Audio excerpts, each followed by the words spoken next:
கர்த்தருடைய பரிசுத்த நாமத்திற்கு மகிமை உண்டாவதாக. இன்றைக்கு என் ஆண்டவராகிய இயேசு கிறிஸ்து நம்மோடு பேசுகிற காரியம் என்னவென்று பார்த்தால், இன்றைக்கு அநேக குடும்பங்களிலே சமாதானம் இல்லை, ஒருவரில் ஒருவர் அன்பு இல்லை.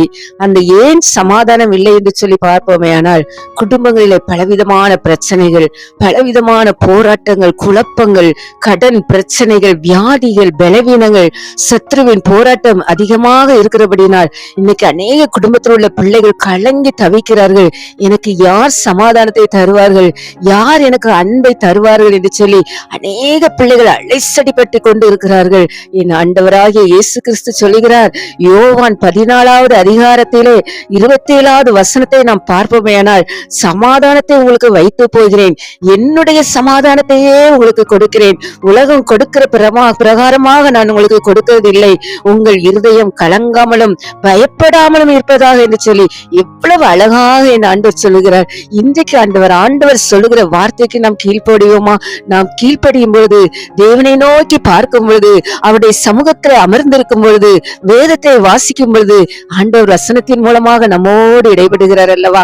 நான் உங்களுக்கு சமாதானத்தை தருகிறேன், நான் உங்களுக்கு சமாதானத்தை தருகிறேன், நான் உங்களுக்கு சந்தோஷத்தை தருகிறேன், நான் உங்கள் மேல் அன்பை ஊற்றேன் சொல்லுகிறார். அதே நேரத்தில் ஆண்டவர் என்ன சொல்லுகிறார் என்று பார்ப்பவையானால், உலகம் கொடுக்கிற பிரகாரமாக அல்ல, என்னுடைய சமாதானத்தையே தருகிறேன், உங்கள் இருதயம் கலங்காமலும் பயப்படாமலும் இருப்பதாக என்று சொல்லி இவ்வளவு அழகாக சொல்கிறார். ஒரு மனிதன் அந்த வார்த்தையை சொல்ல முடியுமா?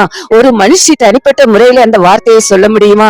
ஆண்டவர் சொல்லுகிறார், நீங்க பயப்படாதங்க, நீங்க திகையாதங்க, நான் உங்களோடு இருக்கிறேன், என் சமாதானத்தை உங்களுக்கு தருகிறேன். அது உங்களுக்கு எப்படிப்பட்டதாக இருக்கும்? அது உங்களுக்கு ஆசீர்வாதமாக இருக்கும், அது உங்களுக்கு நிறைவாக இருக்கும் என்று சொல்கிறார்.